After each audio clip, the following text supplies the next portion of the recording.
Hello, guys, and welcome to a new episode of Miss German Let's Talk. Here we dive into the wildest, funniest, and also the darkest Reddit stories that we can potentially find on the internet. So grab a drink, sit back, and let's get right into today's episode. So, what are we talking about today?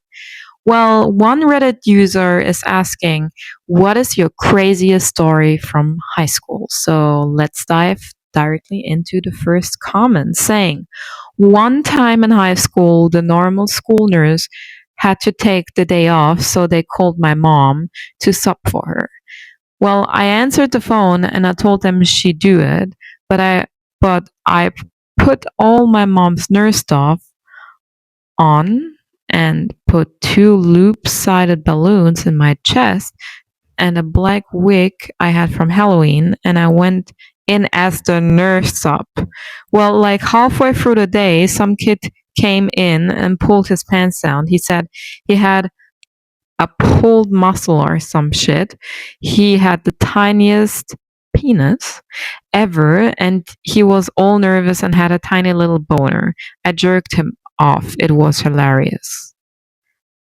Yeah, okay. Well, I'm not quite sure if that story is real or not. It doesn't seem to me to be real. It seems to me that the user is just trying to tell some shit. But let's just imagine for a second it's actually real. Well, how would that person just like try to like dress as their moms, go into the school, put two loop-sided balloons into their chest to make them look like boobs, and then there's actually someone from the school who has not inspected them coming and would have that doesn't just make sense. So, but well, I won't give any comment when it comes to the little kid. I just feel uh yeah, well, creeped out by this story. So let's continue with the next one. Well. What do we have? One Reddit user is writing here. When I was in 10th grade, we were playing dodgeball in the gym, and when a pulled muscle in my groin while diving to avoid a shot from a gym class all-star. The mandatory rule in our high school was to be escorted to the nurse office via a wheelchair pushed by the nurse. I'm assuring everyone that I'm okay when the nurse walks in.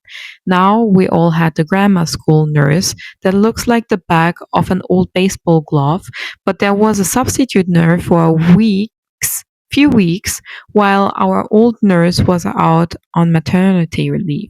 She was a mid-late 20s bombshell with a dark black hair and a big juicy cans. Well, one way to describe it, for sure, I guess. The entire gym almost felt silent as she came in. You knew she knew that everyone was staring at her. I take my place in the chair and get taken back to the nurse office. She asked me the normal questions: what happened, where does it hurt, and such, and then she asked to physically examine the area.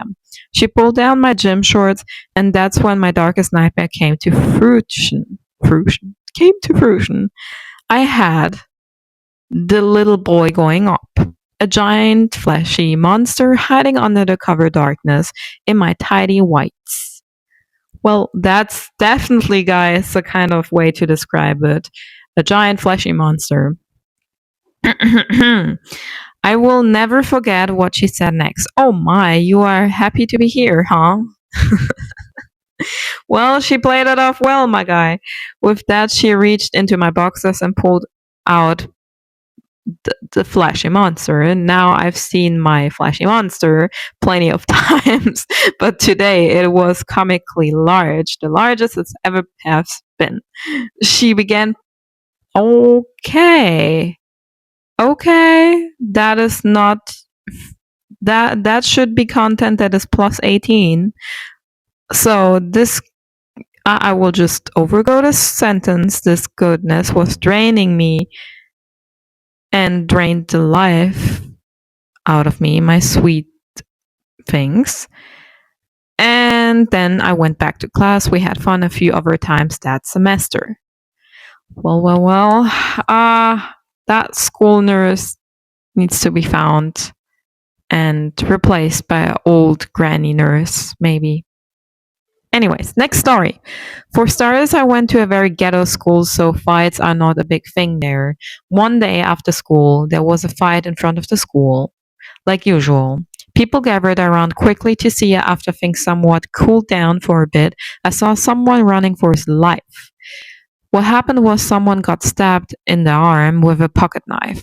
The runner I saw was the stabber. She says it's a very normal thing that she hasn't, right?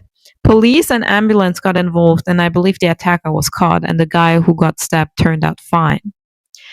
I can't believe that in some specific school, this is unfortunately the reality of things, because school is supposed to be, guys, a place where you know you're safe, where you learn, where you grow, where you interact with other people, and then just stabbing another person, it is not just dehumanizing and a very demoralizing thing to do, but also where are the teachers? And if there is such a problem at the school, is there any sort of way to like sort it out with the principal by like, I don't know, giving extra security? But then I guess um it's dependable on the budget that the school has, but like in those kind of terms, the country really needs help in getting more security at schools. Especially, we've been having like things like attacks, terrorist attacks, or also school shooters.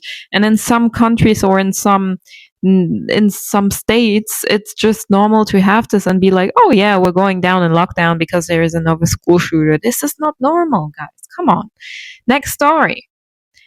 I was out with some friends at a restaurant and a lady pulls up with some crazy ready trailer. Okay, but it had writing on it. We looked and started reading it. All of it was radical religious views, damning basically everyone to hell.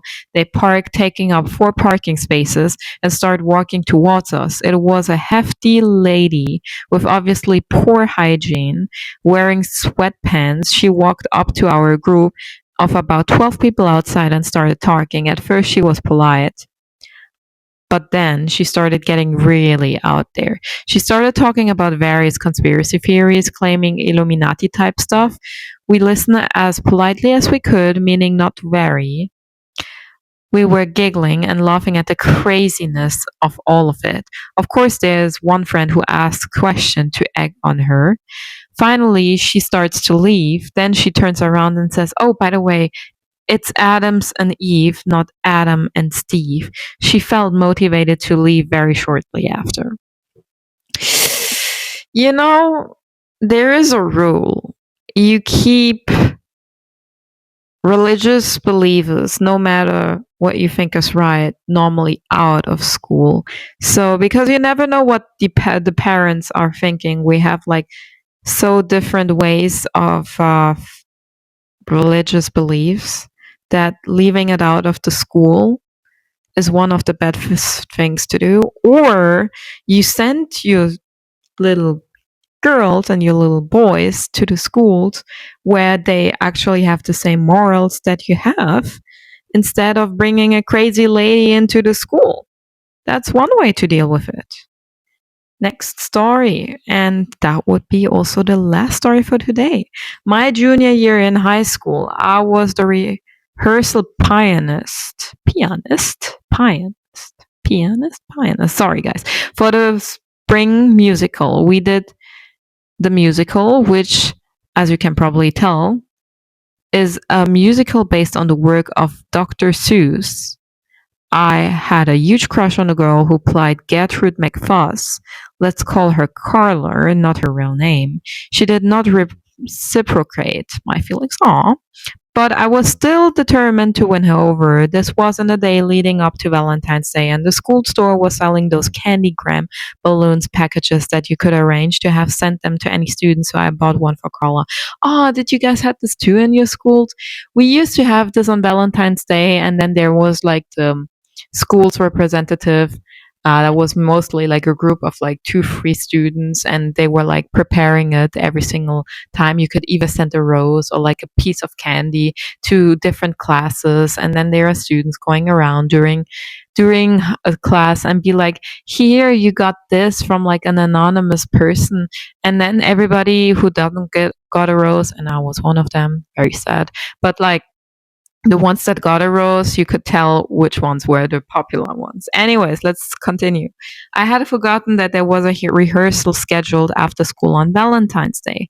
I didn't see Carla in school that day, so I figured she wasn't there, and I went to the rehearsal thinking I had dodged a bullet. So I was sitting at the piano, warming up, when I walked into Carla, carrying my balloons. My face turned beet red. To make matters worse, she took a seat in front row directly across the piano. I did whatever I possibly could to avoid making eye contact with her. Somehow I made it through the rehearsal without messing up any of the parts. I was about to leave the room when the cast director, Mr. Papelbon, not his real name, asked me, Carler, and the guy who played Horton the elephant to stay for a few minutes. After the rest of the cast left, Mr. Papelbon, that's a crazy name, Mr. Papelbon, told us to run through the song Notice Me Horton. In this song, Gertrude sings about her love for Horton. I'm sorry, I don't know if it's said correctly, Horton, because the the thing that they're playing is called Susical, the musical. Probably some of you guys know it. I have no idea what it is, but they say about her love for Horton, the song is her longing to be with him and her desire for him to notice her and how much she loves him, which was exactly how I felt towards the person playing her at the time. So I had to accompany Carla on the piano as she sang about being in the exact same situation as I was with regard to her.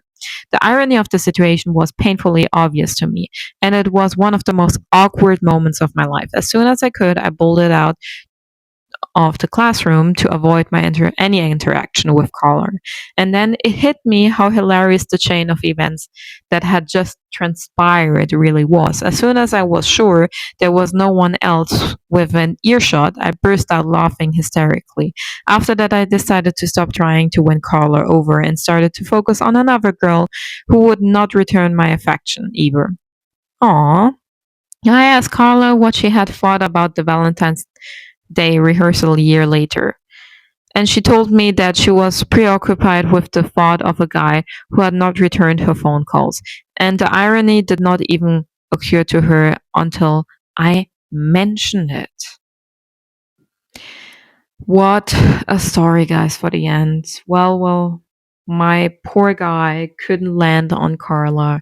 But also what do we learn from today's lesson? We learn, just ask the girl what she thinks at the right beginning, and if she doesn't like you, it's okay. Just move on and don't spend all your time guessing, tee does she like me? Tee does she not like me? Just ask her. And maybe at the end of the day, maybe ironically, she liked you too, maybe. Who knows? Maybe you were the one who she liked. Maybe you are. You weren't, but that's okay because, ladies and gentlemen, that's it for today's story.